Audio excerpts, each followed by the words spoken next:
berhasil menekan angka Halo Mbak. COVID-19, Ya Pak. namun lebih banyak lagi yang tidak berhasil. Hingga angka penularan dan kematian masih memprihatinkan. Dampak dari serangan COVID-19 ini bukan saja mengenai sisi kesehatan manusia, tapi juga mengganggu kegiatan ekonomi dan sosial masyarakat suatu negara, hingga dapat menjerat masyarakat kepada krisis dimensial yang lebih luas.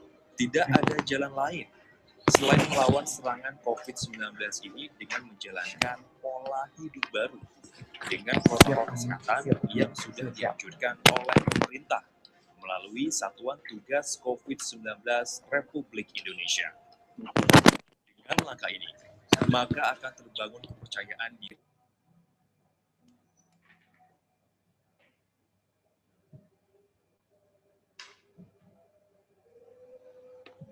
panggilan tugas serta bidang masing-masing. Hanya dengan kesadaran menjalankan pola hidup baru ini dengan seksama dan saling menjaga diri, Indonesia dapat keluar dari pandemi ini dengan selamat. Pada seluruh komponen bangsa, terutama para relawan dan juga para pemuda yang telah berjuang selama lebih dari sebulan itu penanganan COVID di berbagai daerah, pusat maupun tingkat daerah sampai dengan tingkat RT RW. Saya selaku ketua gugus tugas dalam rangka memperingati Hari Sumpah Pemuda 28 Oktober 2020 mengaturkan rasa bahagia dan ucapan terima kasih yang sebesar-besarnya kepada semua pihak yang telah bekerja keras tanpa pamrih, tanpa mengenal waktu untuk bertugas dan apa yang telah kita kerjakan saat ini, kemarin dan yang akan datang akan membuat bangsa kita karena kita dalam bangsa berjuang dan bangsa kita mampu menunjukkan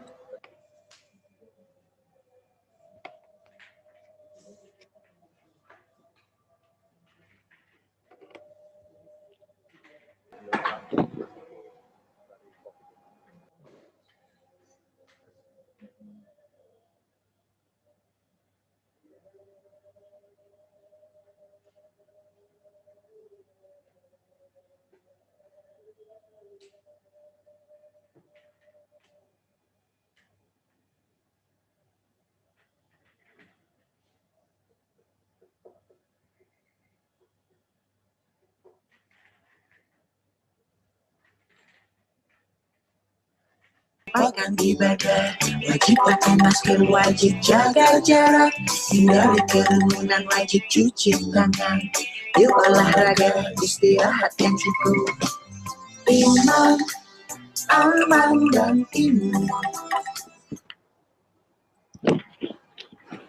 Selamat siang sahabat Gatra, jumpa lagi bersama saya Cecilia Karina di acara Forum Group Discussion Gatra Bicara yang dipersembahkan oleh Satgas Covid dan Gatra Media Group. Nah, tema pembicaraan kita kali ini adalah upaya pemerintah daerah dalam menangani pandemi COVID-19. Sudah hadir di hadapan saya Pak Yulianto, Bapak Wali Kota Salatiga, Jawa Tengah. Pak Yulianto, piye kabare Pak? Ini tak pencet sih. Alhamdulillah Mbak. Baik ya. Kebetulan bertepatan nih hari ini dengan Hari Sumpah Pemuda 28 Oktober ya Pak. Iya, harapan kita semoga semangat pemuda Indonesia terus berkobar dalam menangani pandemi COVID-19 ini ya Pak ya. Salam. Suaranya nggak kedengeran Pak, maaf. Boleh di-unmute, Bapak masih mute tuh Pak. Ya, ke mute lagi Pak. Unmute lagi tolong. Yes. Oke. Ya.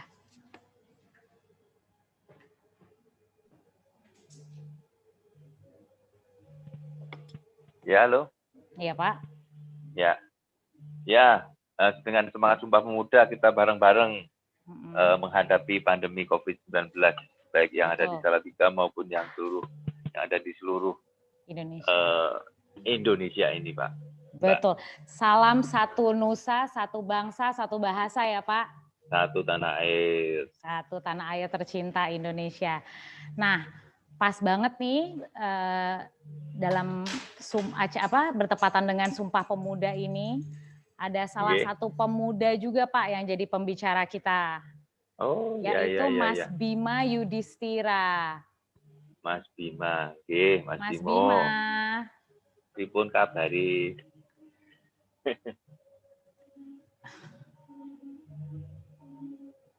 Mas Bima Yudhistira ini ekonom Indef atau Institute for Development of Economics and Finance, yaitu lembaga riset independen dan otonom yang telah berdiri di Jakarta sejak tahun 1995.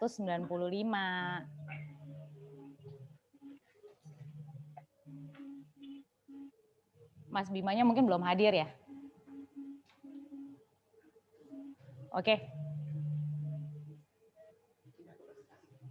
Oke, kalau begitu kita lanjut aja sambil menunggu Mas Bima. Pak Yulianto mungkin ada yang ingin disampaikan. Bagaimana Pak hasil perkembangan dari penanganan COVID-19 oleh Satgas COVID di Salatiga? Baik Mbak, jadi saya harus cerita dari awal atau boleh? Semuanya nggih. Dari awal nggih. Jadi ya, berkaitan dengan kebijakan pemerintah Kota Salatiga melalui gugus tugas COVID-19 dalam menangani COVID-19 tentunya berbasis dengan hak asasi manusia. Karena ini adalah kebutuhan manusia warga Salatiga yang harus kita berikan perlindungan. Tentunya kesehatannya, kemudian ekonominya, kemudian sosialnya dan lain sebagainya tetap harus berpedoman dengan hak asasi manusia itu sendiri. Sebagaimana pendekatan hak asasi manusia tentunya adalah tujuannya untuk memberi pengaruh bagi adanya akuntabilitas dan keseimbangan dalam proses pembangunan itu sendiri. Hal ini antara masyarakat, kemudian pemegang hak itu sendiri dengan negaranya sebagai pemangku tanggung jawab dan berkewajiban di dalam memenuhi hak-hak warga masyarakat itu sendiri. Dalam hal ini tentunya pemerintah harus mampu meyakinkan kepada masyarakat bahwa pemerintah ini mampu di dalam menangani pandemi COVID-19 yang ada di Kota Salatiga. Ada beberapa fokus, Mbak, berkaitan dengan kebijakan pemerintah, yaitu sering kita sebut dengan 3W. W yang pertama adalah waras. Waras itu sehat. Bidang kesehatan ini menjadi tolak ukur utama di dalam keberhasilan pemerintah dalam upaya penanganan pandemi COVID-19. Tentunya pemerintah Kota Salatiga menerapkan beberapa hal kebijakan baik dari hulu sampai ke tingkat hilir.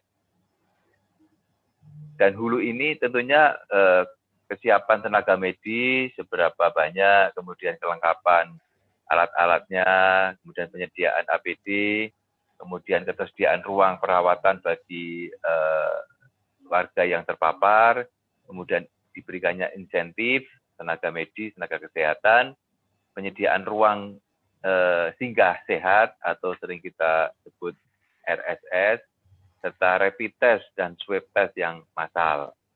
Kemudian hilir. Hilir itu tentunya pemenuhan hak masyarakat dengan memberikan beberapa hal kaitannya dengan masker, kemudian hand sanitizer, kemudian tempat cuci tangan, kemudian sabun, face shield sebagai alat perlindungan diri masyarakat, dan ikhtiar di dalam memutus mata rantai penularan COVID di Salatiga. Ini memulai beberapa kegiatan, salah satunya adalah program yang kita namai dengan Guyup RW. Guyup RW ini adalah kegiatan atau kebijakan pemerintah berupa anggaran yang diberikan kepada masyarakat. Salah satunya adalah bisa dimanfaatkan untuk penanggulangan COVID-19 di setiap RW. Kurang lebih nilainya 15 juta. Ada 204 RW di Kota Salatiga ini yang bisa memanfaatkan anggaran Guyup RW ini untuk mengantisipasi dalam memutus mata rantai penularan COVID di setiap lingkungan RW. Kemudian kebijakan berbasis hak asasi manusia berdasarkan kesehatan, tentunya bagaimana kesiapan tenaga medis, non-medis, kelengkapan alat, penyediaan APD yang tadi saya sampaikan. Yang tidak kalah penting juga rapid test dan swab test secara massal. Jadi swab di Kota Salatiga ini dengan jumlah penduduk hanya 190.000 sekian, kita sudah melakukan swab sejumlah 5.122. Kemudian rapid testnya 6.075 per bulan September kemarin. Kemudian melalui survei BPS Salatiga berkaitan dengan kepatuhan protokol kesehatan melalui Perwali nomor 17 tahun 2020, kurang lebih ada 97,2% warga masyarakat sudah selalu menggunakan masker. Kemudian 99,7% warga masyarakat sudah menerapkan kebijakan Wali Kota Salatiga. Hal ini tentunya tidak terlepas dari sinergisitas, kemudian kolaborasi dan partisipasi masyarakat. TNI, Polri setiap secara berkala melakukan sosialisasi di setiap kecamatan yang ada di Kota Salatiga. Dibantu juga oleh Satpol, TNI, Polri di setiap kecamatan, dan setiap kecamatan nanti turun sampai ke tingkat kelurahan. Itu dilakukan secara masif, bergantian terus-menerus. Ini adalah tujuannya untuk menekan laju penularan COVID di Kota Salatiga.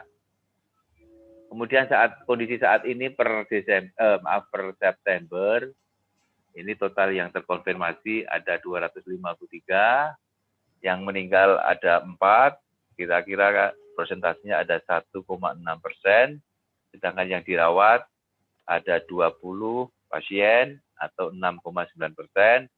Kemudian yang tingkat kesembuhannya cukup tinggi, ada 91,5%, sejumlah 227 pasien. Kemudian berkaitan dengan hak asasi atas pendidikan, bagi anak-anak kita yang melakukan aktivitas proses belajar mengajar melalui jarak jauh atau daring, tentunya kita menyiapkan kesiapan berkaitan dengan WiFi di setiap sekolahan, kemudian bantuan kuota juga kita lakukan bagi para siswa dan siswi, kemudian bantuan alat keterampilan dan sumber daya manusia yang ada, kemudian dengan sarana belajar gratis melalui media informasi kota, baik melalui media YouTube, Facebook, dan radio. Dan menurut survei dari Badan Pusat Statistik Kota Salatiga terkait dengan pendidikan, ini hampir 90,2% membutuhkan internet, sehingga pengeluaran untuk peningkatan pengeluaran pemakaian pulsa ini cukup tinggi, 67,1%. Kemudian ada juga survei BPS terkait dengan kepatuhan pekerjaan dan pendapatan. Ini dilakukan oleh tim BPS. Bagaimana slide mungkin sudah ditayangkan di Bapak Ibu semua para peserta. Nah, ini dampak COVID-19 terhadap pendapatan. Maaf Pak, slide-nya belum terlihat. Sudah dikirim Ibu? Dari Bapak atau dari kami yang pasangkan? Oh, dari Ibu kan sudah dikirim file-filenya? Sudah, sebentar Pak. Ya.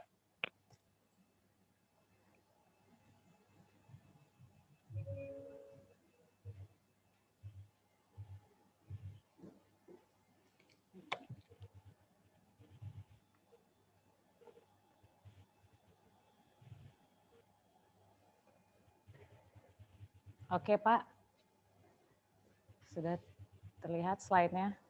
Ya. Survei BPS terkait kepatuhan pekerjaan dan pendapatan. Ya.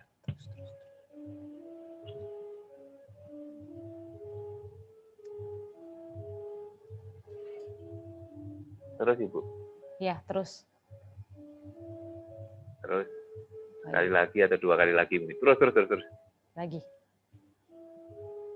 Nah ini. Stop. Iya. Ya Ibu. Jadi berkaitan dengan pandemi COVID-19 mengenai pendapatan antara laki-laki dan perempuan ada penurunan sebesar 61,6% sebagai dampak COVID-19. Jadi bagi responden laki-laki juga mengalami penurunan sebesar 61,1%.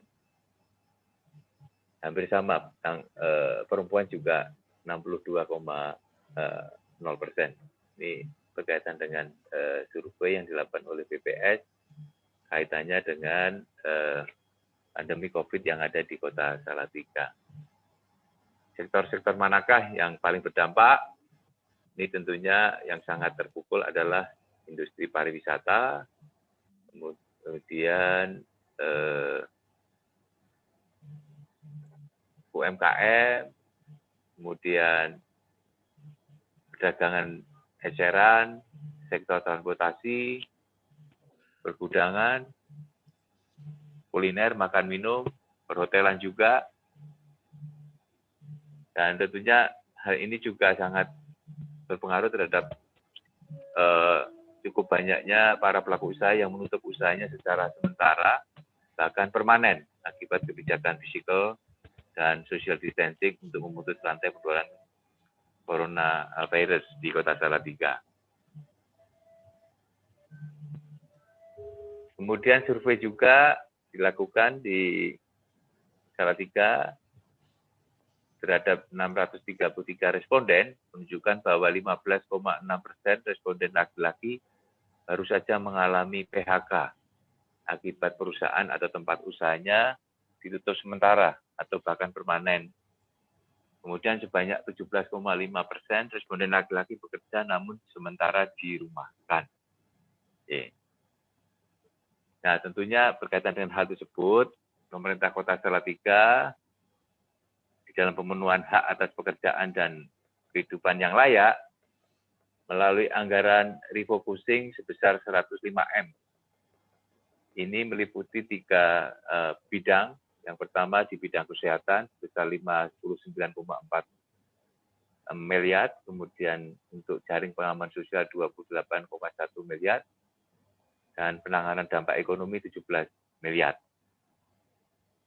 Kemudian stimulus-stimulus yang diberikan kepada warga masyarakat, pelaku usaha yang ada di Kota Salatiga dengan stimulus rekening, PDAM secara gratis, pajak air tanah, pengurangan pajaknya, retribusi juga pengurangan, kemudian PBB juga diskon, pajak perhotelan, restoran gratis. Ini insentif yang diberikan kepada para warga masyarakat maupun dunia usaha. Kemudian selama COVID-19 di Kota Salatiga ini, di pasar yang ada di Salatiga, pasar tradisional dalam yang saya maksud tidak pernah ditutup sampai sekarang, hingga roda ekonomi di tingkat bawah ini bisa berputar. Para pedagang kecil bisa tetap aktivitas berjualan dari pagi hingga sampai sore. Ini adalah bagian dari pemberdayaan UMKM yang ada di Kota Salatiga dan tetap memanfaatkan atau mematuhi protokol kesehatan. Prinsip dari kebutuhan publik adalah setiap hari informasi kita berikan, kita update setiap jam 12. Setiap hari dari sejak COVID ini masuk di Salatiga sampai detik ini terus dilakukan pemberitaan update melalui media sosial, baik melalui Facebook, Instagram. Ini kita repost setiap hari kondisi kasus COVID yang ada di Kota Salatiga. Ini bagian dari transparansi data, validitas data, preventif masyarakat dan langkah penanganan, sehingga tidak ada satupun yang ditutup-tutupin. Kalau ada yang terpapar juga kita sampaikan, ada yang sembuh juga kita sampaikan. Ini adalah prinsip kebutuhan publik. Berhak untuk tahu, berhak punya pilihan, berhak mendapat informasi, dan berhak untuk mendengarkan. Kemudian regulasi yang kita buat per Juli kemarin melalui Perwali nomor 17 tahun 2020 tentang penerapan protokol kesehatan, pencegahan, dan pengendalian coronavirus 2019 di Kota Salatiga. Harapannya Perwali ini dapat mengatur hak, kewajiban, dan larangan selama masa adaptasi kebiasaan baru berlangsung yang tentunya harus dipahami, dipatuhi, dan dilaksanakan oleh seluruh masyarakat, dan terus kita sosialisasikan sampai ke tingkat gugus RW, dan gugus RW menyampaikan sampai ke tingkat RT. Karena pandemi COVID belum berakhir, sampai saat ini masih terjadi kenaikan kasus, konfirmasi di beberapa kelurahan di Kota Salatiga. Tentunya ini juga mempengaruhi seluruh aspek kehidupan. Tadi saya sampaikan, yakni di aspek sosial, ekonomi, politik, budaya, pariwisata, agama, pertahanan, dan keamanan. Tentunya tugas pemerintah adalah bagaimana memenuhi seluruh kebutuhan masyarakat berdasarkan hak asasi manusia tadi, sehingga Salatiga akan bisa tangguh di dalam menghadapi era adaptasi kebiasaan baru, sehingga Salatiga tetap produktif dan aman di masa COVID-19 ini. Jadi sering saya sampaikan juga, Ibu, Mbak, nanti kaitannya dengan penanganan COVID adalah ibaratnya Salatiga ini atau kota atau rumah kita ini kemasukan wabah tikus. Jadi bukan kemudian karena ada tikus, rumah kita robohkan, kita bakar. Tidak. Tapi bagaimana kita mencari tikus ini ibaratnya, atau COVID ya. Jadi warga masyarakat yang terinfeksi kita cari, kita tracing, sampai ketemu, kemudian lakukan swab, lakukan rapid test. Kalau di swab, di rapid ada yang positif, ya langsung kita bawa kita karantina, kemudian kita bawa ke rumah sakit. Ya itu yang bisa kita lakukan di Kota Salatiga dengan ketersediaan anggaran yang sudah kita alokasikan, kita refocusing sebagaimana tadi saya sampaikan di atas. Jadi semacam itu, Mbak, penanganan COVID di Kota Salatiga, sehingga ini tidak hanya bisa dilakukan oleh pemerintah daerah Kota Salatiga, tetapi harus berkolaborasi dengan TNI, Polri, tokoh masyarakat, tokoh agama, kemudian seluruh stakeholder yang ada, Pak RT, Pak RW yang ada di Kota Salatiga, termasuk membuat lumbung RW di setiap RW apabila terjadi warga masyarakat yang melakukan dikenakan isolasi wilayah macam itu.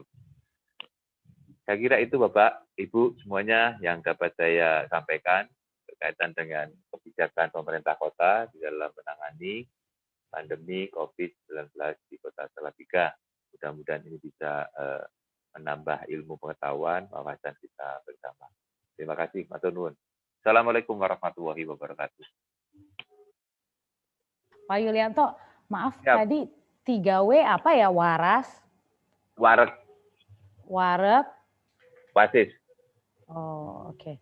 Nah, Pak, upaya-upaya waras apa? Itu sehat. Waras itu sehat. Wareg itu berarti perutnya kenyang. Perutnya kenyang itu kan berarti ekonominya baik. UKM-nya jalan, pasarnya tetap jalan, sehingga para pedagang tetap mendapatkan penghasilan, UMKM dapat penghasilan. Kemudian wasis itu pendidikan, sehingga dengan program program proses belajar jarak jauh, aktivitas belajar anak-anak tetap bisa berjalan. Kita bantu kuota internetnya, kita bantu wifi-nya, sehingga aktivitas proses belajar di jarak jauh pun bisa berjalan bagaimana mestinya. Oke.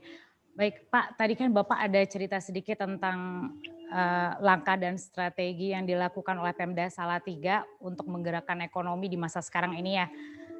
Salah satunya refocusing anggaran. Ya, ada penanganan dampak ekonomi dan stimulus Dan kemudian tadi saya juga dengar pasar tidak ditutup, itu tidak berpengaruh Pak, nggak menambah klaster baru? Alhamdulillah pasar ini dari sejak COVID ini mulai masuk di Salatiga bulan Maret sampai sekarang, warga masyarakat, para pedagang, pelaku pasar sehat walafiat. Tentunya ini juga tetap harus tadi physical distancing, protokol kesehatan diterapkan. Jadi tidak pernah ditutup sekalipun, sehingga roda ekonomi itu jalan. Karena saya berpikirnya, lah kalau saya tutup nanti rakyat saya makanya bagaimana? Nah, alhamdulillah karena semua juga karena masih dilindungi oleh Allah Subhanahu wa taala, Tuhan Yang Maha Esa, kemudian warganya juga sudah patuh terhadap protokol kesehatan. Ya alhamdulillah. Tapi sudah juga dilakukan rapid test, ada juga yang reaktif, tetapi setelah 2 minggu 14 hari dilakukan karantina ya sudah sehat, kemudian aktivitas kembali. Ya gitu aja. Jadi tidak perlu panik. Jadi menghadapi COVID-19 ini tidak perlu panik, tidak perlu risau, tidak perlu menyalahkan satu sama yang lain. Yang penting aktivitas tetap berjalan sebagaimana mestinya. Kemudian berkaitan dengan anggaran kita siapkan. Kalaupun ada yang sakit ya kita rawat, kita obati sampai sembuh. Gitu ya Pak. Nah, upaya apa tuh Pak yang dilakukan untuk mendisiplinkan warga menjalani adaptasi baru? Misalnya apa, ditilang atau apa gitu? Nah, kalau dulu awal-awal suruh nyanyi, kemudian suruh nyapu, semacam itu, terus kemudian KTP-nya ditahan, ya masih seperti itu, belum sampai ke difoto, terus kemudian orangnya ditayangkan di medsos, diambil efek malu, pekewuh atau segan lah, bukan hukuman yang denda uang lah, tidak, tapi lebih ke hati, social punishment ya? Ya, disentuh hatinya, supaya lebih disiplin. Lebih disiplin, ya. Oke. Nah, ini kan sebentar lagi libur panjang nih Pak. Nah, langkah apa saja yang pemerintah daerah Salatiga lakukan agar tidak tercipta klaster baru? Ya, sekarang ini klasternya kan sudah ke klaster keluarga. Dalam arti begini, anggota keluarga, misalnya bapaknya atau ibunya aktivitas keluar. Keluar ini bisa jadi bekerja atau mungkin menengok saudara atau aktivitas apapun lah. Nah, pulang-pulang membawa itu, menularkan positif ke anggota keluarganya. Sama juga menghadapi libur sekian hari ini, tentunya saya menghimbau kepada seluruh warga masyarakatnya, sanak saudara, kalau mencintai keluarganya di Salatiga, saat mau datang sini harus memiliki surat bebas COVID atau negatif, swab negatif, supaya apa? Supaya warga yang dikunjungi, warga Salatiga yang dikunjungi tidak tertular. Ini untuk kebaikan kita bersama. Saya bilang begitu, surat edarannya. Oh, jadi kalau masuk kota Salatiga harus ada rapid test ya Pak?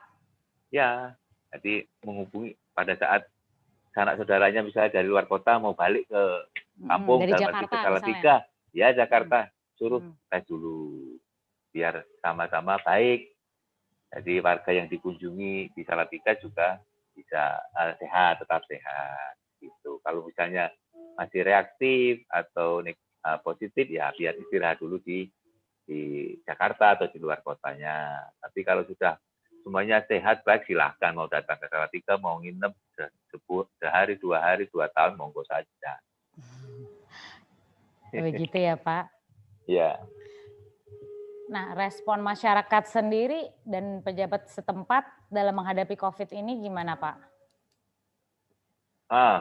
COVID begini, awalnya dulu panik, tetapi lambat laun dengan koordinasi, komunikasi, rapat, rakor kita lakukan setiap 2 minggu sekali dengan seluruh Forkompinda, kita lakukan di rumah dinas ini, tentunya supaya saling berkoordinasi. Nah, sekarang ini sudah mulai tahu tugas masing-masing, kemudian kapan dilakukan operasi masker, kapan dilakukan sosialisasi, sudah berjalan sebagaimana mestinya di setiap kecamatan. Jadi gugus tugas Kota Salatiga ini sebagai induk gugus tugasnya, kemudian yang implementasi di lapangannya melalui Pak Camat yang ada di kecamatan seluruh Kota Salatiga, gitu.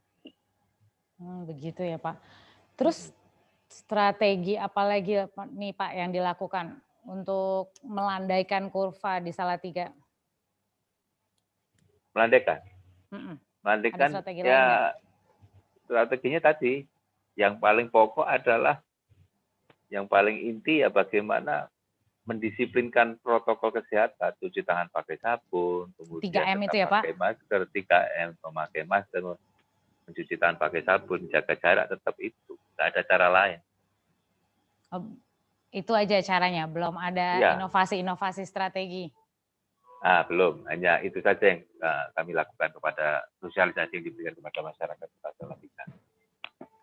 Baik.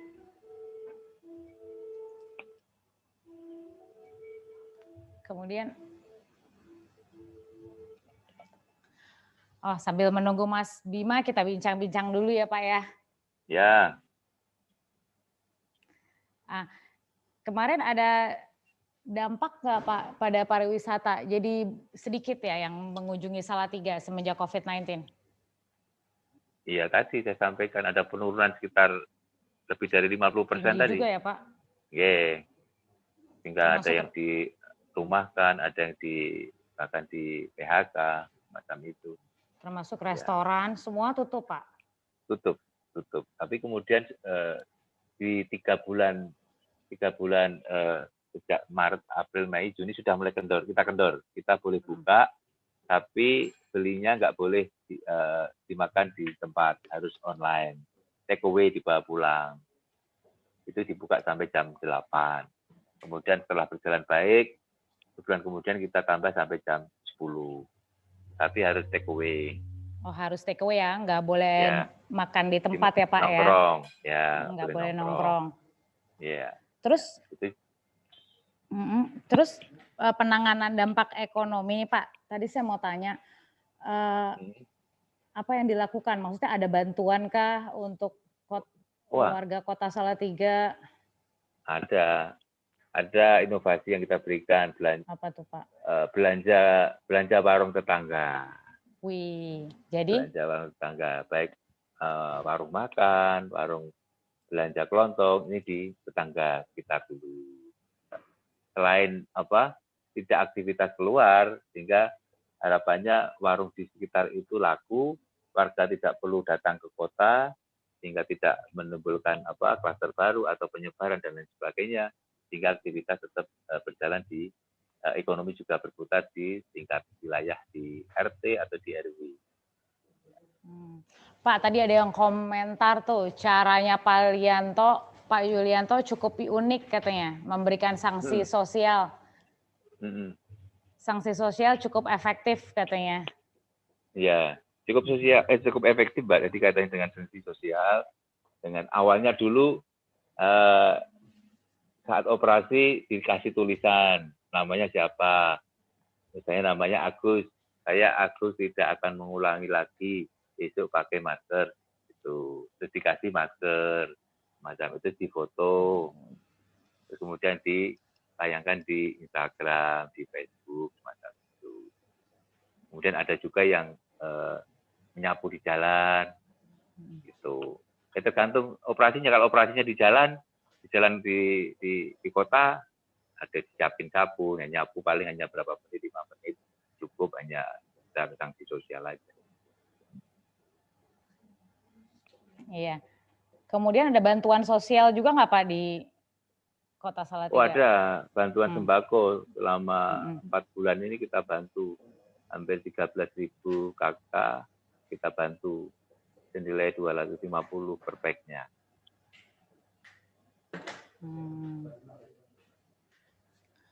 Nah ini kan sehubungan dengan Sumpah Pemuda, ada kegiatan apa nih Pak di Kota Salatiga untuk mendorong?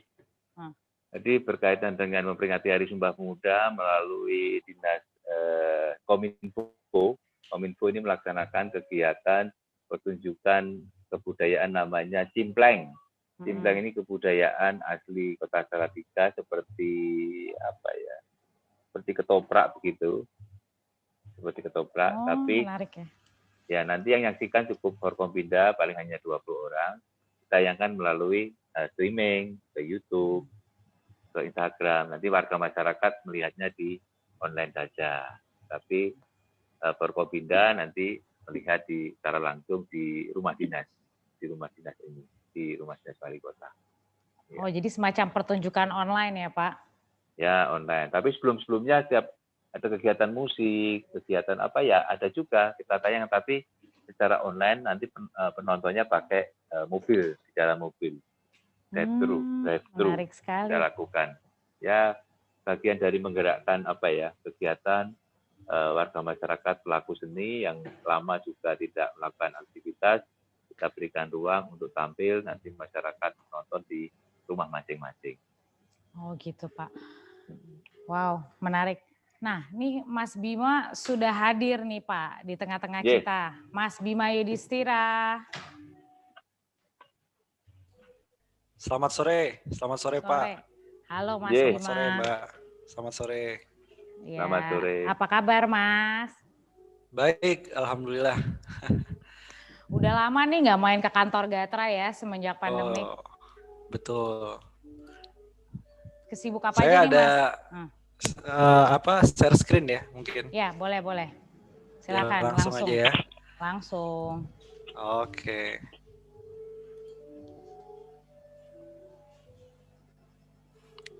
Oke, gimana Mbak? Bisa langsung mulai? Bisa kelihatan. Iya, tadi saya soalnya ngelihat sudah banyak dari aspek belanja, kemudian juga cara pemerintah daerah ya dalam memberikan keseimbangan antara kesehatan dan ekonomi nih. Jadi saya mengambil dari perspektif yang mungkin agak out of the box dari luar fiskal moneter ya, karena mungkin itu sudah banyak dibahas oleh pemerintah, Bank Indonesia, dan lain-lain. Jadi saya lebih melihat yang pertama, memang situasi sekarang ini mobilitas masyarakat ini nasional maupun di banyak daerah masih cukup rendah. Jadi mau kita sebut new normal, ada libur panjang ya sekarang, Sumpah Pemuda, kemudian ada yang cuti bersama baru hari Senin masuk pun juga belum tentu arus pelancong itu atau wisatawan ke daerah-daerah itu sama seperti normal, masih jauh. Kalau kita melihat pergerakannya masih di bawah baseline. Tapi di sisi yang lain ada fenomena yang menurut saya ini bisa ditangkap oleh pelaku usaha maupun pemerintah daerah. Karena kita beruntung ada bonanza digital ini, digital bonanza. Jadi kalau tahun 70-80-an itu pernah ada oil bonanza atau komoditi bonanza, harga minyak pada waktu itu tinggi sekali, Indonesia kecipratan rezeki karena masih eksportir minyak mentah yang neto pada waktu itu. Nah sekarang ini juga sebenarnya terjadi tapi pada sektor ekonomi yang beda. Jadi kita ditopang dengan pengguna internet aktif yang cukup besar, 171 juta, dan ini yang menarik, ada memang ketimpangan infrastruktur antara kota-kota besar dengan daerah, betul. Tapi di sisi yang lain, kecepatan penetrasinya ini Indonesia luar biasa. Bahkan sekarang daerah-daerah itu ada komunitas yang sebelumnya misalkan infrastrukturnya masih terhambat, dia tinggal bilang ke provider BUMN, ke provider swasta, bisa nggak di-provide broadband yang lebih bagus, itu disediakan bisa. Bahkan sampai desa-desa sekarang sudah banyak teraliri internet, walaupun masih ada memang kekurangan.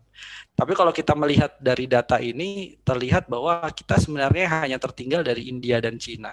Kita sudah melampaui dari Jepang soal penetrasi. Dan selama pandemi ini yang menarik, porsi e-commerce-nya naik.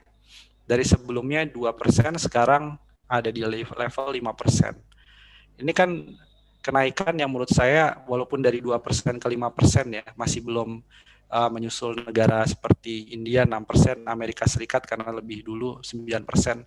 Tapi pada poinnya sektor mana ya sekarang yang bisa diandalkan? Menunggu dari belanja pemerintah saja menurut saya tidak terlalu bijak juga kalau pengusaha menunggu bantuan dari pemerintah sepenuhnya. Jadi yang bisa dilakukan pemerintah dengan keterbatasan anggaran adalah menstimulus sektor-sektor yang berkaitan dengan ekonomi digital. Karena semuanya hampir bisa dijual dengan platform online. Nah, ini kabar gembiranya, saya kasih yang kabar-kabar gembira aja. Kabar gembiranya itu Indonesia masuk dalam 10 negara dengan pertumbuhan e-commerce yang tinggi sekali, 31% pada saat terjadinya pandemi. Kita di atas rata-rata dunia. Ini fenomena terjadi di hampir semua dunia, memang sekarang masyarakat ketagihan untuk belanja secara online. Tapi spesifik Indonesia, kenaikannya luar biasa. Ini outstanding sekali, jadi kita beruntung dapat digital bonanza ini. Jumlah startup kita juga banyak, ada 2.200 startup, nomor 5 terbesar. Saya kira di daerah-daerah termasuk di Jawa maupun di luar Jawa, di luar Jabodetabek, startup ini juga sudah mulai bermunculan. Karena ada peluang atau keterpaksaan. Mereka anak-anak muda yang dari Jakarta misalnya, PHK dan segala macam, itu biasanya kumpul untuk bikin startup baru. Startup ini kan sebenarnya definisi UMKM, tapi UMKM yang terdigitalisasi itu sebenarnya definisi dari startup, sesederhana itu. Jadi banyak yang karena keterdesakan, tidak ada pendapatan selama masa pandemi, ya udah kita bikin startup. Dan ini Indonesia salah satu negara yang jumlah startupnya paling besar di dunia. Nah, menurut saya saran untuk pemerintah daerah, kemudian juga pelaku usaha, pintar-pintarnya kita sekarang membaca tren anak-anak muda ini yang masuk usia produktif 18-35 tahun, ini punya tren yang agak berbeda dalam hal konsumsi rumah tangga. Jadi pola konsumsinya sejak pandemi, sebelum pandemi pun juga sudah mengalami perubahan yang saya kira cukup radikal. Karena jumlah mereka banyak, 90 juta orang menurut data BPS, dan ini yang menggerakkan order makanan via online. Jadi kalau masih ada UMKM di daerah yang bisa terselamatkan, itu salah satunya restoran yang bekerja sama dengan transportasi online untuk pesan antar makanannya. Ya, kemudian ada banyak perilaku-perilaku, ini saya akan jelaskan secara singkat. Kita itu konsumen, khususnya anak muda di Indonesia itu sebenarnya mengikuti pola herd behavior. Jadi perilaku latah. Ini terutama terjadi pada anak muda. Jadi saya juga korban perilaku latah ini karena mengikuti Luna Maya. Dia pakai sepeda yang bagus banget. Dan ternyata waktu awal pandemi saya beli itu sepeda gas mahal Luna Maya. Ketika trennya selesai, yang naik adalah tanaman hias. Jadi saya jual tuh sepeda, saya beli tanaman hias sekarang. Iya, terus ada lagi tren baru lagi yang nggak kena resesi. Yang nggak kena resesi ini anak-anak yang disebut sebagai consumer hypebeast. Itu kalau konsumsinya barang-barang impor yang branded. Kalau lokal, itu namanya fenomena sekarang ekonominya namanya local pride. Jadi dia mengkonsumsi barang-barang lokal yang high-end product, high quality, dan ini recession proof atau tidak terdampak resesi. Sepatu Kompas misalnya itu diproduksi di Bandung, ada juga sepatu Brodo itu di Bandung juga. Itu harganya kadang-kadang yang special edition mahal dan cuman menyiapkan beberapa pieces, dalam hitungan jam itu udah laris. Padahal dalam situasi pandemi. Jadi ini ada segmen-segmen ini yang bisa dibaca. Daerah-daerah lain ada nggak kemudian fashion ataupun produk yang segmentasinya kelas menengah atas sebenarnya. Jadi kita justru situasi pandemi ini tidak berarti menurunkan kualitas produk agar menyesuaikan daya beli. Karena yang terjadi adalah orang-orang kaya sebenarnya sekarang bukan hanya di Jakarta tapi juga di seluruh Indonesia itu daya belinya nggak menurun. Konsumsi menurun itu bukan berarti daya beli menurun. Yang daya belinya menurun itu adalah segmentasi yang tabungannya tipis-tipis atau tabungan di bawah 200 juta. Itu benar kalau daya belinya menurun. Tapi kalau yang antara 2 miliar, apalagi yang di atas 5 miliar, justru tingkat simpanannya naik 7,3% sejak awal terjadinya pandemi. Ini menunjukkan apa nih tugas kita semua, tugas pelaku usaha, tugas kepala daerah, bagaimana caranya yang punya uang 3.000 triliun di Republik ini dan terus menumpuk asetnya, simpanannya di perbankan, itu mengeluarkan untuk belanja. Makanya tadi saya anggap nih anak-anak muda yang sebenarnya high-end consumer ini adalah anak muda yang duitnya sebenarnya banyak. karena tadi bisa beli sepeda mahal-mahal, Brompton kemudian laku, tanaman hias 100 juta juga ada yang beli. Kemudian juga baju-baju mahal ternyata masih cukup oke ya. Jadi menurut saya bagaimana caranya yang di atas 5 miliar ini segera spending. Karena ini yang membuat ekonomi kemudian tidak bergerak juga karena mereka melakukan saving secara besar-besaran. Nah, ini kesempatan juga, apalagi kita menyambut nanti bulan Desember, itu ada libur panjang juga. Orang-orang kaya ini yang di Republik Indonesia ini biasanya pergi ke Singapura dan pergi ke Eropa, jalan-jalan. Dan biasa beli barang-barang branded. Mereka akan mencari alternatif. Ketika nggak bisa ke luar negeri, tapi pengen penampilan fashionnya paling nggak di foto sosial media, itu masih bisa menarik perhatian. Mereka akan mencari substitusi produk lokal apa yang high quality, yang bisa kemudian menggantikan produk-produk dari impor ketika mereka nggak bisa belanja sambil jalan-jalan di luar negeri. Jadi itu menurut saya. Jadi saya mau kasih kabar yang positif atau optimis ya. Artinya oke, semua sudah tahu, daripada saya mengulang lagi bicara kontraksi ekonomi, proyeksi ekonomi, tapi saya ingin bilang bahwa ini adalah opportunity di depan mata dan beberapa sektor terbukti recession proof atau kebal terhadap resesi. Ada pandemi, ada resesi, ini tetap cuan ya. Jadi menurut saya ini yang kita harus lihat apa yang bisa dilakukan oleh pemerintah daerah. Satu contoh misalkan di Yogyakarta, saya ambil contoh, mereka memberikan gratis ongkos kirim atau subsidi ongkos kirim untuk UMKM. Walaupun masih terbatas di dalam kota dengan kerjasama transportasi online. Mungkin bisa diadaptasi di daerah lainnya. Yang kedua, ada juga yang menawarkan subsidi internet, ngasih paket data. Itu juga sangat membantu juga itu pelaku usaha kita untuk scale up kepada ekosistem digital. Nah, jadi menurut saya inovasi-inovasi yang langsung dengan anggaran terbatas, Pemda bisa kerjasama dengan pihak swasta, telekomunikasi misalnya. Menurut saya itu juga bisa menjadi salah satu solusi. Mungkin itu saya dari saya, Mbak Cecilia. Oke, Mas Bima. Silakan. Ya. Terima kasih. Seperti yang tadi Pak Wali Kota Salatiga udah lakukan ya, harus membeli UMKM, membeli produk dalam negeri. Either itu local pride atau enggak ya, Mas Bima? Betul. Nah, terus saya mau tanya nih Mas, ada nggak sih kolerasi yang kuat antara masyarakat yang kurang disiplin menjalankan protokol kesehatan dalam kegiatan ekonomi dengan kurva yang terus meningkat? Ya. Nah, saya kalau mau melihat itu sebenarnya dari dua sisi ya. Karena kalau kita mempelajari tadi terkait dengan mobilitas penduduk, kemudian juga terkait dengan disiplin masyarakat. Karena Pak Gubernur di DKI Jakarta juga mengaku kan pada waktu PSBB yang sangat ketat pada waktu awal Maret itu masih ada 40% warga DKI Jakarta yang bepergian keluar rumah. Jadi katakanlah hanya sekitar 60% yang betul-betul pada waktu itu stay at home, betul-betul. Di daerah yang memang PSBB-nya ketat. Ya. Yang jadi pertanyaan kenapa masih ada yang keluar tidak pakai protokol kesehatan ya. Ini saya kira dua sisi. Sisi yang pertama memang ada masyarakat yang tidak bisa menyelenggarakan pekerjaan secara WFH. WFH itu menurut saya suatu luxury ya, atau suatu hak yang istimewa bagi kelas menengah atas dan bagi sektor jasa. Karena data BPS bilang hanya 5% masyarakat yang bisa bekerja di dalam rumah. Jadi sisanya kemudian tetap harus bekerja secara fisik. Oke, itu benar. Ada juga yang terpaksa bekerja karena pendapatan kalau tidak bekerja di luar rumah menurun.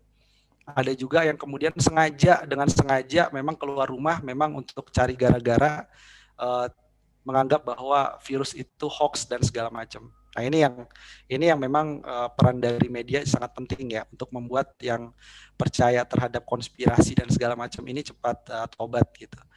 Tapi di luar dari itu mungkin ada koreksi juga terhadap bantuan pemerintah. Memang mungkin harus bantuannya lebih banyak. Tadi yang di rumah harus kemudian membuat usaha UMKM dadakan, itu perlu dibantu modal juga misalnya. Jadi dua sisi menurut saya, masyarakat ada salahnya, pemerintah juga mungkin ada beberapa hal yang bisa disempurnakan lagi. Sehingga protokol kesehatannya bisa berjalan, kasusnya bisa ditekan. Jadi dapat dua-duanya ya Mas ya. Nah, ya.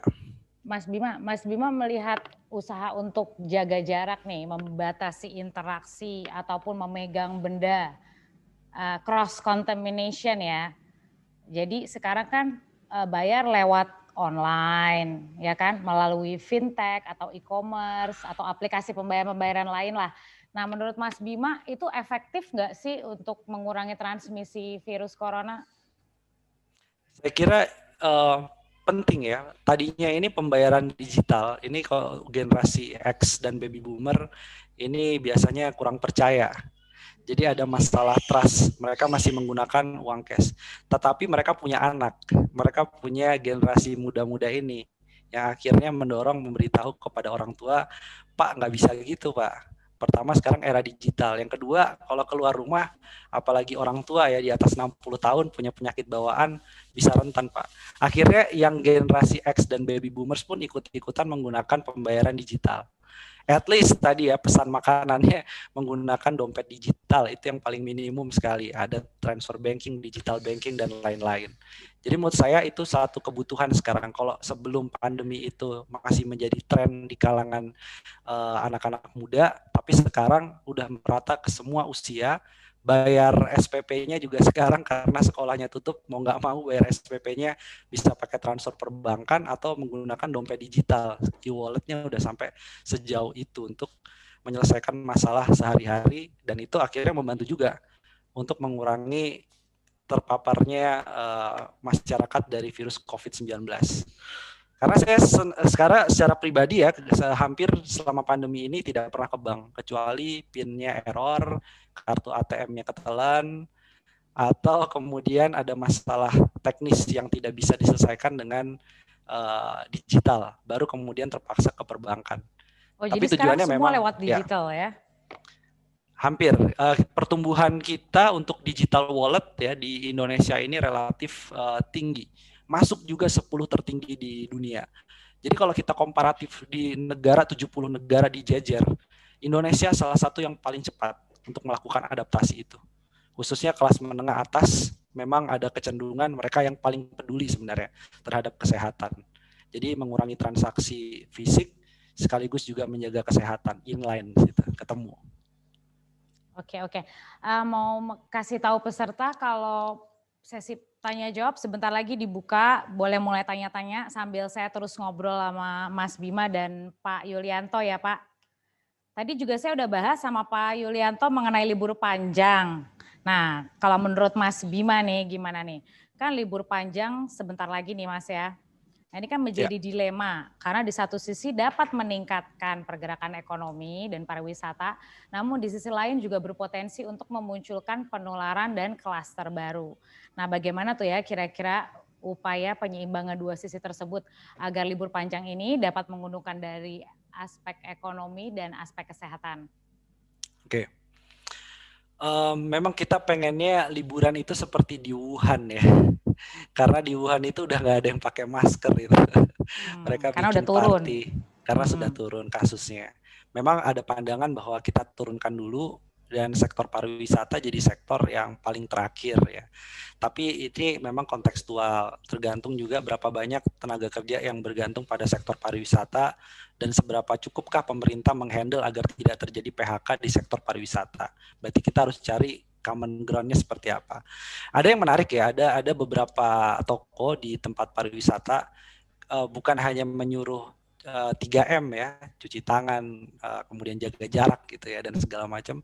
Tapi yang lebih penting lagi kalau itu kelihatan usianya di atas 60 tahun, nggak boleh masuk itu ke dalam toko. Wow. Jadi untuk preventif seperti itu. Tapi kalau untuk yang muda-muda gitu kan, apalagi yang kelihatan badannya kekar gitu, itu kayak oke, yang penting patuhi 3M, silahkan berkunjung. Jadi ada preventif seperti itu, sehingga kita bisa lihat yang paling rentan siapa sih. kalau kita ngomong soal kerentanan ini kan dari pakar-pakar kesehatan bilang yang punya penyakit bawaan misalkan gitu, dari usia juga lansia. Ya sebenarnya bisa disaring dulu dari preferensi-preferensi tadi atau kategori tadi. Sementara yang anak muda ini mungkin ya ada perubahan dalam hal pariwisata. Biasanya kalau main itu mainnya jauh-jauh ke Singapura, ke Puncak, kemudian ke Bandung, ke Bali. Kalau anak muda mungkin sekarang juga ada perubahan tren wisata, makanya sepeda laku keras. Karena orang sebenarnya berwisata, tapi wisatanya hanya tidak jauh-jauh dari rumah. Makanya ini mungkin salah satu perilaku yang terbentuk karena adanya pandemi. Oke, terima kasih Mas Bima. Sekarang kita boleh langsung masuk ke sesi tanya jawab nih. Ada banyak nih yang mau bertanya. Wah, semuanya excited. Ada untuk Mas Bima. Oh, sebentar. Saya nanti aja Mbak yang terakhir. Oh ya, oke. Untuk Pak Yulianto. Pak Yulianto. Pak, ya, ada pertanyaan nih Pak. Apa itu? Iya, dari Mbak Vinka. Pak Yulianto, untuk Salatiga paling susah mewujudkan W yang mana? Dari yang waras, warek, sama wajis yang mana? itu. Asis. Wajis, kenapa tuh Pak? Jadi 3W ini waras, wasis, dan warak ini adalah prioritas yang harus dilakukan oleh pemerintah Kota Salatiga untuk mensejahterakan masyarakat Kota Salatiga.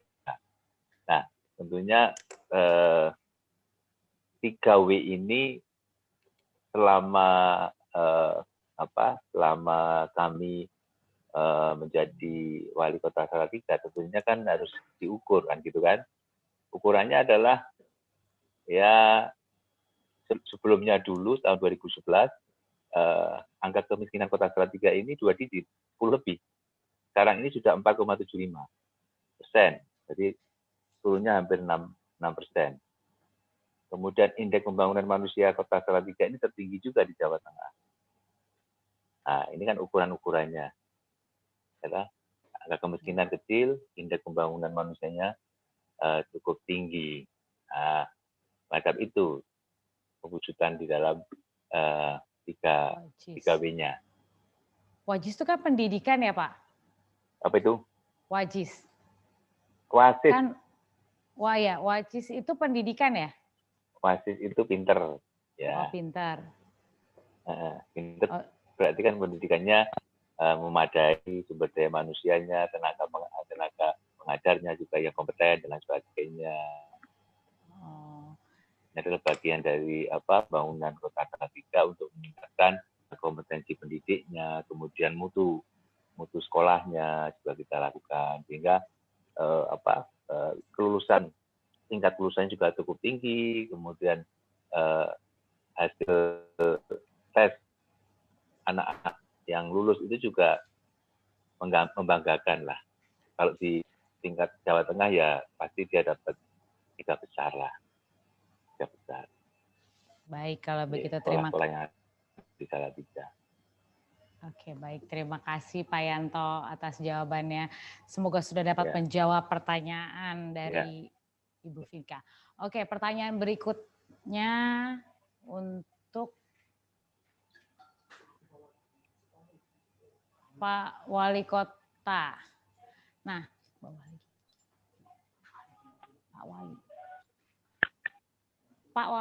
Pak Wali Kota Salatiga nih Pak Yulianto kan terkenal sebagai wali kota yang ramah dan masyarakatnya juga ramah.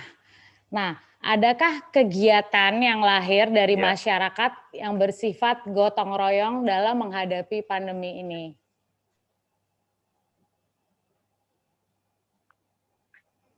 Oh, ada banyak di awal ini Mbak. Maaf, putus-putus Pak. Ya, terpapar, kemudian langsung menghimpun sumber-sumber bahan-bahan makanan beras, telur, mie instan, kemudian sayuran, daging ayam, mereka kumpulin, kemudian bentuk dapur umum, dimasak selama 2 minggu. Nah, ini dimasakin oleh warga masyarakat itu sendiri, nanti dikirim ke rumah-rumah. Ini adalah bentuk gotong royong dilakukan oleh masyarakat Kota Salatiga. Dan bahan bakunya pun dari warga-warga luar, dari komunitas, kemudian dari warga masyarakat lain, itu memberikan kiriman. Ada yang ngirim telur 2 kilo, ada yang ayam 3 kilo, mie instan 2 dus, dan lain sebagainya semacam itu. Oh begitu ya Pak. Mm-mm. Oke, ada pertanyaan lagi nih. Makasih Pak jawabannya. Ada pertanyaan lagi nih.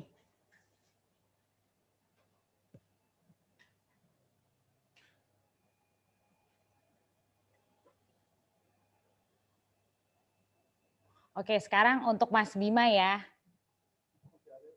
Oke. Oke, Mas Bima, ada pertanyaan dari Pak Arijo. Apakah insentif atau subsidi bagi keluarga yang berwisata oleh pemerintah masih dibutuhkan? Dan insentif wisata apakah yang signifikan membangkitkan sektor pariwisata? Oke. Pertama, memang dari awal pandemi kita mengusulkan kalau mau memberikan insentif perpajakan, sebaiknya insentif pajak yang end consumer dibandingkan insentif pajak yang melewati perusahaan dengan birokrasi terlalu panjang. Maksudnya insentif apa? Pemotongan PPN. Karena PPN ini yang menurut saya langsung dirasakan oleh konsumen, kelas menengah dan kelas atas. Mereka belanja di tempat wisata kena PPN 10%. Nah, ini mungkin bisa jadi salah satu alternatif kebijakan kalau PPN-nya diturunkan dari 10% jadi 5%. Ini pasti akan pengaruh juga langsung kepada tingkat konsumsi. Yang kedua, kalau misalkan sampai ditangguhkan misalkan di destinasi wisata PPN selama 6 bulan misalkan di 0% kan, nah itu jadi akan semangat juga untuk berbelanja. Yang berikutnya lagi mungkin banyak UMKM di tempat-tempat wisata ini butuh juga bantuan yang sederhana, misalkan seperti bantuan APD atau bantuan masker, bantuan fasilitas cuci tangan, karena itu kan ada biaya tambahan yang harus mereka keluarkan untuk memenuhi protokol kesehatan. Nah, yang kayak begini-gini bisa dibantu. Kalau ini saya kira levelnya pemerintah daerah pun juga bisa menghandle itu. Kejauhan kalau pemerintah pusat. Jadi pemerintah pusat lebih ke kebijakan-kebijakan perpajakan yang sifatnya langsung kepada konsumen. Jadi masih perlu diberikan gitu, perlu diberikan dari sisi perusahaannya, misalkan hotel, restoran, ya dari biaya air, biaya listrik, biaya internet, itu masih bisa dibantu oleh pemerintah. Setidaknya mereka tidak melakukan PHK. Begitu juga subsidi gaji. Waktu itu kita usulkan subsidi gaji itu kalau bisa spesifik, bukan hanya ke industri manufaktur, tapi yang paling pertama kali terdampak adalah sektor pariwisata, sehingga subsidi gaji yang gajinya di bawah 5 juta rupiah itu kalau bisa dispesifikkan kepada karyawan di sektor pariwisata, travel agent-nya, kemudian maskapainya, karena ada di maskapai juga yang gajinya di bawah misalkan 5 juta, itu yang harusnya diprioritaskan, sehingga langsung insentif itu dirasakan ke karyawan. Gitu. Jadi mungkin itu yang bisa terus dilanjutkan oleh pemerintah, diperluas bantuannya. Oke. Salah satunya juga bantuan itu ya Mas ya, apa kayak masker, hand sanitizer gitu Ya. juga perlu ya di setiap daerah ya Mas ya. Perlu, itu sangat perlu untuk membantu UMKM karena masker memang ya sekarang affordable ya harganya, tidak kemudian seperti awal pandemi yang harganya naik. Sekarang udah mulai normal, bahkan banyak yang banting harga masker karena supply-nya masih mencukupi. Tapi ada juga yang kemudian karyawan itu kadang-kadang memberikan masker kepada pengunjung yang lupa bawa masker. Nah, itu ada tambahan juga pengeluaran atau beban operasional yang harus ditanggung oleh si pengusaha, apalagi UMKM yang segmennya mikro, ultramikro, itu juga harus dipikirkan untuk dibantu. Oke, baik. Terima kasih Mas Bima. Nah, ada pertanyaan lagi untuk Pak Yulianto nih. Pak. Ya, Apakah dalam sosialisasi protokol kesehatan, apakah dalam sosialisasi protokol kesehatan juga melibatkan pemuka agama, pemuka masyarakat, ormas dan tokoh agama di Salatiga?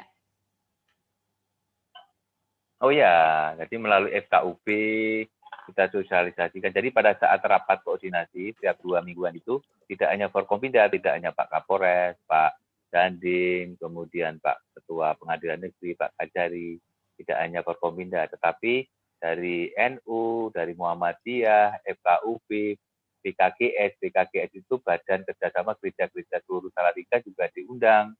Supaya apa harapannya nanti bisa disampaikan ke umat-umatnya, ke masyarakat juga, semacam itu. Begitu ya Jadi Pak, pelibatan seluruh masyarakat. Oh seluruh, semuanya terlibat. Oke. Semua kita ajak ngobrol, semua kita ajak diskusi. Oke, kalau gitu sebentar ya Pak, pertanyaan. Oh, ada yang mau bertanya langsung dari Mbak Priska Pulungan, silakan. Halo, selamat sore. Sore Mbak Priska. Iya, selamat sore Pak Yulianto. Oh iya, selamat sore Mbak. Iya, sehat-sehat Bapak. Mbak Priska. Ya, iya. Ya, gimana? Enggak Pak, saya mau kasih dukungan aja gitu. Saya rasa pemerintah Kota Salatiga dalam hal ini khususnya Pak Yulianto juga sudah mendukung gitu Pak untuk kegiatan UMKM. Saya tahu tiap hari Jumat ya Pak bisa dipost dengan hashtag Pak Yulianto untuk orang-orang UMKM. Ya. Saya rasa itu bagus Pak untuk support masyarakat Kota Salatiga khususnya yang punya bisnis UMKM. Terus tadi juga Bapak bilang soal kerjasama terkait dengan BKGS, dengan FKUP, saya rasa juga itu keunggulannya Kota Salatiga karena di Salatiga itu kita kan Indonesia mini ya Pak. Jadi walaupun banyak berbeda, ada semua agama dari berbagai macam suku, tetapi di Salatiga tetap rukun dan Salatiga menjadi kota toleran kedua kota se-Indonesia. Toleran se-Indonesia. Iya. Jadi walaupun saya di Taiwan juga saya selalu bangga gitu untuk cerita soal Kota Salatiga ke orang-orang di sini. Mereka taunya mungkin Jakarta, mereka taunya Bali gitu. Tapi ketika mereka dengar soal Kota Salatiga tuh mereka bangga juga. Iya. Itu Pak, saya cuman mungkin tadi sudah dibahas. Oh iya Pak, saya di Deliko Indah rumahnya. Wow, hebat sekali. Usum apa nih kono? Di sini, di sini sekarang mau masuk musim dingin Pak, winter. Oh, iya. Oh, tak kira musala apa duku. Oh, buah toh Pak. Di sini lagi musim durian, ada durian di sini. Oh, ada durian juga. Oh, dikirim ke Salatiga. Iya. Sama itu sih Pak, mungkin kalau yang perlu saya rasa ya, karena saya dosen di UKSW. Cuman sekarang saya sedang S3 di Taiwan. Saya rasa yang perlu diperhatikan juga karena terkendala COVID sekarang, jadi mahasiswa itu harus online learning, distance learning. Nah, itu yang menurut saya sebenarnya kasihan mahasiswa yang mungkin terkendala gadget, jadi mereka mungkin satu keluarga, satu rumah tuh HP-nya cuma satu gitu. Jadi terus harus gantian, kakaknya mau kuliah, adiknya padahal sekolah SD juga online. Jadi kasihan juga ini Pak, internet. Jadi kalau bisa mungkin di Salatiga diperbanyak yang untuk free wifi area supaya mereka bisa mungkin di Selasar Kartini atau di mana dengan kecepatan internet yang memadai supaya mereka juga bisa belajar tidak hanya dari rumah tetapi dari tempat-tempat atau fasilitas umum. Ya, sudah kita siapkan Mbak kaitannya dengan itu. termasuk kuota, kemudian peningkatan kecepatan WiFi di beberapa titik. Sebagian dari tadi WASIS, ya tahu untuk WASIS tadi. Oh ya, mantap. Salatiga Smart. Nggih, matur nuwun. Mbak, sukses nggih. Matur nuwun, Bapak. Terima kasih Pak Yulianto. Terima kasih Mbak Priska. Wah, hebat sekali, luar biasa. Walaupun sedang jauh di Taiwan, tapi tetap ingat kampung halaman. Halaman. Bukan sih. Lagi ngambil dokter. Iya, sukses terus Mbak Priska, sehat terus. Nah, Mas Bima ini menarik. Tadi berbicara soal UMKM ya. Nah, UMKM di e-commerce ini kan masih banyak nih produk asing, produk luar. Nah, bagaimana sih strateginya untuk meningkatkan produk UMKM di e-commerce ini supaya bisa bersaing dengan produk-produk luar? Yang pertama tentunya bicara itu terkait dengan riset pasar juga. Karena mereka ini barang-barang impor ini riset pasarnya bagus sekali. Apa yang lagi berkembang sekarang, contoh misalkan tanaman hias yang lagi berkembang, butuh pot kan? Jadi potnya pun impor, pot dengan banyak sekali motif dan segala macam. Padahal lokal kita pun bisa soal itu. Jadi itu. Yang kedua terkait dengan masalah quality. Biasanya quality control dari UMKM. Ketika satu customer itu mengorder bagus, nanti order kedua atau pada waktu order berikutnya ini kualitasnya justru mengalami penurunan. Nah, ini masalah klasik di UMKM. Itu fungsinya mungkin pemerintah daerah bisa bantu juga untuk quality control, jadi jembatan fasilitator juga kepada platform e-commerce. Kemudian yang berikutnya lagi masalah biaya logistik biasanya. Jadi ongkos kirimnya ini yang jadi kendala. Kalau Salatiga saya kira nggak ada masalah. Cuman Pak Yulianto ini bahas kota sebelah ya. Saya kebetulan tinggal di Jogja. Jadi untuk mengirim barang dari Jogja ke Boyolali, padahal itu cuma 2 jam perjalanan itu maksimal, itu bisa 2-4 hari loh Pak. Jadi itu Jogja Boyolali ini sama-sama daerah tengahnya Jawa itu. Jadi artinya ada daerah yang memang dari segi infrastruktur logistiknya, ekosistem logistiknya ini perlu didorong. Yang terakhir sekali ini berkaitan dengan agregator. Sebenarnya ini ide lama untuk punya agregator. Karena barang-barang itu dari UMKM kalau mereka satu persatu tentu tidak efisien, quality control juga sulit. Kalau kita membuat agregator, ini mungkin Pemda bisa kerjasama dengan BUMN. Jadi si BUMN nanti tugasnya adalah mengumpulkan atau jadi satu keranjang UMKM dari desa-desa dikumpulkan, disortir yang kualitasnya bagus. Kemudian kalau kurang bagus diberikan perbaikan apa yang kurang. Nah, nanti si BUMN itu tugasnya sampai kemudian ekspor ke luar negeri. Ada juga yang buat lapak di e-commerce dan segala macam. Itu yang dilakukan di Cina dengan Alibaba-nya. Ya, dengan Taobao modelnya. Jadi harusnya kita bisa mereplikasi bahkan lebih baik ya. Karena tadi saya percaya tidak semua UMKM yang selama ini dibilang kualitasnya jelek, misalkan banyak UMKM kita yang anak-anak muda ini kualitasnya high quality dan high end product gitu. Cuman mungkin mereka masarkan masih sendiri-sendiri gitu. Belum kemudian ada satu komunitas bersama yang kuat sehingga lebih efisien dan lebih efektif. Oke, baik. Jadi itu ya Mas tips-tipsnya. Ya, betul. Terima kasih. Nah, ada pertanyaan lagi nih untuk Pak Wali Kota dari Mbak Birdieni. Untuk Pak Wali Kota mau tanya, kemarin Salatiga masuk zona orange dan terancam zona merah. Bagaimana upaya untuk memendung itu? Ya, baik.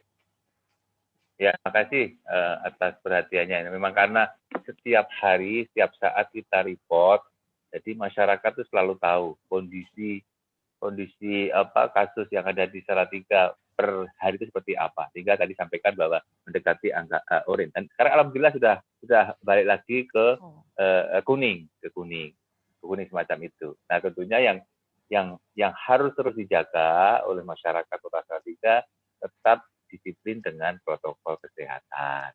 Itu saja. Tidak ada cara lain. Jangan kendor. ini belum berakhir. Coronanya belum Semangat, tetap belum harus selesai. semangat ya. Semangat, betul. Iya. Itu Mbak. Baik Pak Yanto, terima kasih.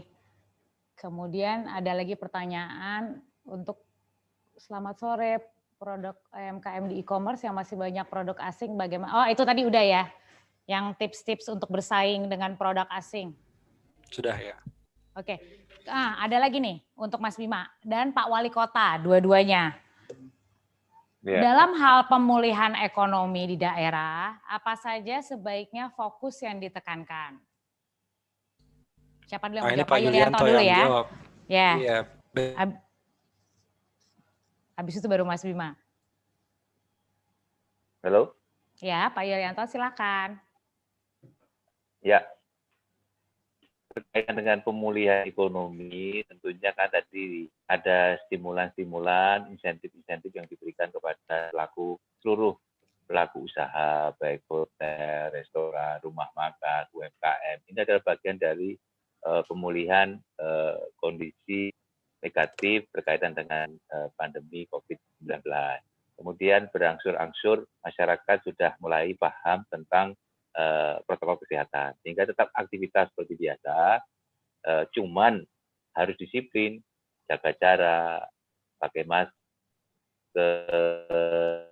kemudian cuci pakai sabun, hand sanitizer dilakukan, sehingga ini tetap boleh berjualan, boleh buka warung, boleh, kemudian hotel buka juga boleh, restoran juga boleh. Nah, ini tentunya dengan dibukanya, diperbolehkannya usaha ini harapannya kan semoga pulih kondisi di daerah seperti di Kota Salatiga contoh semacam itu.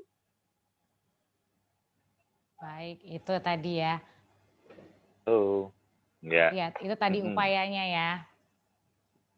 Nah, kalau menurut Mas Bima? Ya, saya mungkin tadi melihat ya bahwa Salatiga itu salah satu daerah yang mungkin kalau saya tidak salah satu daerah yang sekarang sudah masuk dalam bonus demografi.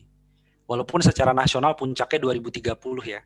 Karena Jawa Tengah nih banyak usia produktifnya nih, banyak yang lucu-lucu usia muda nih. Selain dia kreatif, dia juga secara belanja boros sebenarnya. Nah, jadi mungkin itu. Jadi bisa jadi bagaimana dari UMKM Salatiga sendiri bisa memenuhi kebutuhan dari masyarakat atau anak mudanya nih. Saya kira bisnis kuliner tetap menjanjikan ya. Walaupun nongkrong-nongkrong dan segala macamnya mungkin agak berubah, tapi pesan antar makanannya masih tetap tinggi ya, masih tetap meningkat. Tadi secara rata-rata naiknya 21% bahkan di tengah situasi pandemi. Jadi mungkin UMKM-nya harus bisa lebih inovatif, bisa lebih adaptif ya. Dari sisi pemerintah daerahnya juga bisa jadi ada UMKM yang misalkan kerjasama dengan salah satu platform pesan antar makanan, itu dikasih insentif ya. Insentifnya banyak lah bentuknya. Kalau di Yogyakarta dikasih diskon misalkan, diskon ongkos kirimnya begitu. Itu bisa jadi salah satu kerjasama dengan platform digital. Kemudian tadi soal infrastruktur ini memang urusan pemerintah pusat, BUMN juga swasta. Tapi pemerintah daerah kalau gedor-gedor terus, ini internet gratis bukan hanya buat siswa nih, tapi juga buat pelaku UMKM menyeluruh merata gitu. Salatiga banyak UMKM-nya, banyak yang mau ke ekosistem digital, itu seru juga itu.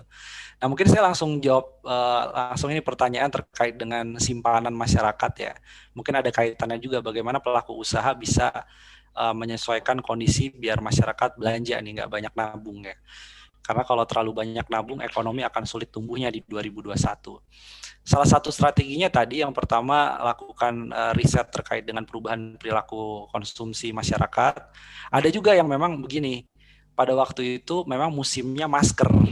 Banyak tekstil yang berubah fungsi menjadi produsen masker atau APD. Tapi waktu itu saya ingetin, ini kelangkaan masker pada waktu awal pandemi ini cuma temporary, karena semua orang berpikir yang sama untuk memproduksi masker. Yang terjadi oversupply, atau supply-nya masih aman, sehingga harga masker balik ke normal lagi.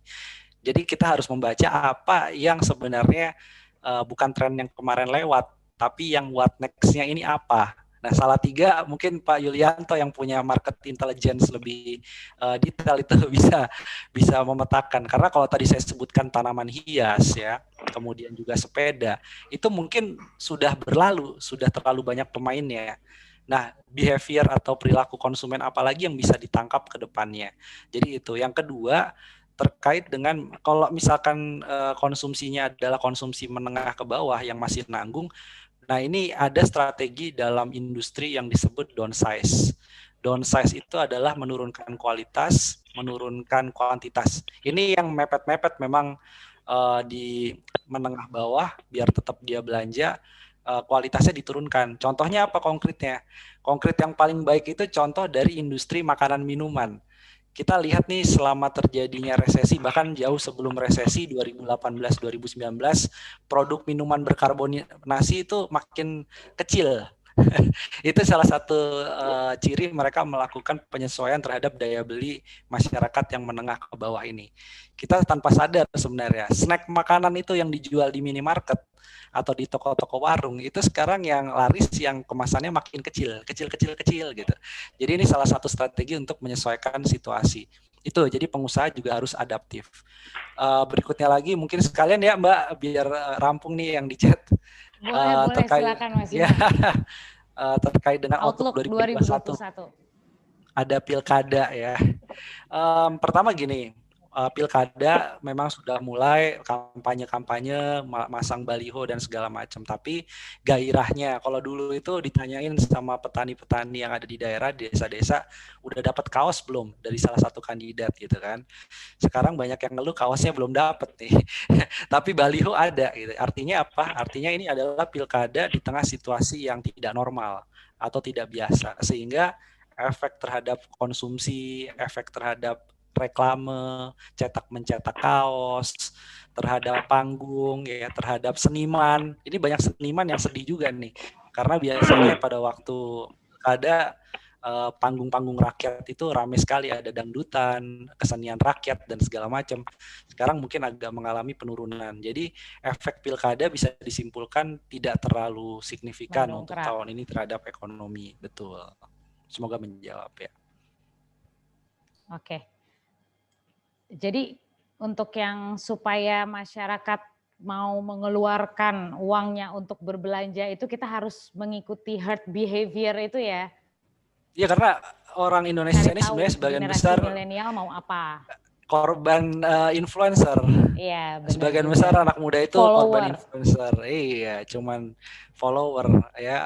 Anya Geraldine apa diikutin ya, Aukarin apa diikutin. Nah, mungkin ini masukan juga Mbak sekalian untuk Pak Wali Kota atau kepala daerah itu memang menggandeng influencer yang pas ya, tapi dalam konten yang positif ya untuk meningkatkan pemasaran UMKM-nya itu mungkin menarik juga tuh, karena saya rasa itu satu-satu jalan juga untuk meningkatkan permintaan produk UMKM kalau diperkenalkan ke masyarakat, dan paling gampang memperkenalkannya lewat sosial media tadi.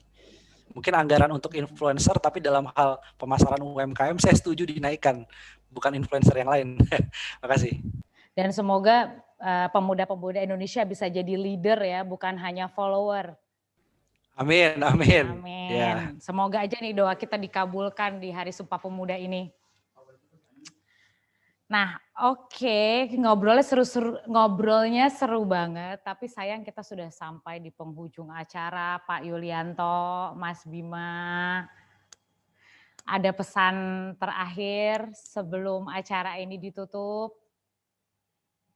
Pak Yulianto, silahkan, monggo.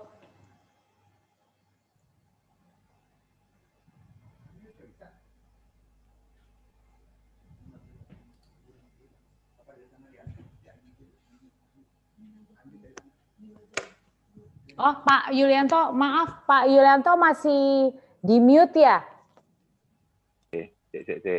Yo. Ya. Ya, saya mengajak aja kepada seluruh warga, masyarakat, saudara-saudara semua yang mau berlibur, berkunjung ke tempat ternak saudara, pastikan bahwa diri kita masing-masing sehat, tetap protokol kesehatan, disiplin dilakukan. Selain melindungi diri kita sendiri juga melindungi sesama manusia, orang lain. Itu Mbak.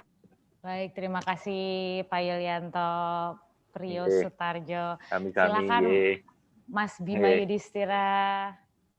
Ya, tetap patuhi protokol kesehatan, kreatif kalau memang terpaksa di rumah, karena itu upaya untuk menurunkan angka penularan sekaligus mempercepat secara otomatis pemulihan ekonomi. Semoga 2021 ini sudah mulai ada tanda-tanda pemulihan yang lebih optimal. 2020-nya hampir lewat, 2020 yang terburuk semoga 2021 sudah mulai tumbuh positif lah. Itu doa kita bersama. Makasih. Terima kasih semuanya, Mas Bima. makasih Pak Yulianto, makasih Mbak Cecilia. Ya. Baik, terima kasih kepada sore. Terima kasih kepada seluruh peserta forum grup discussion Gatra Bicara ini dan juga kepada narasumber Bapak Wali Kota Salatiga, Pak Yulianto Priyo Sutarjo, dan Ekonom Indef Mas Bima Yudhistira. Terima kasih banyak. Sama-sama. Jangan lupa semuanya 3M, memakai masker, mencuci tangan, dan menjaga jarak. Dan acara ini didukung oleh Satgas COVID. Terima kasih. Sampai jumpa lagi. Waalaikumsalam.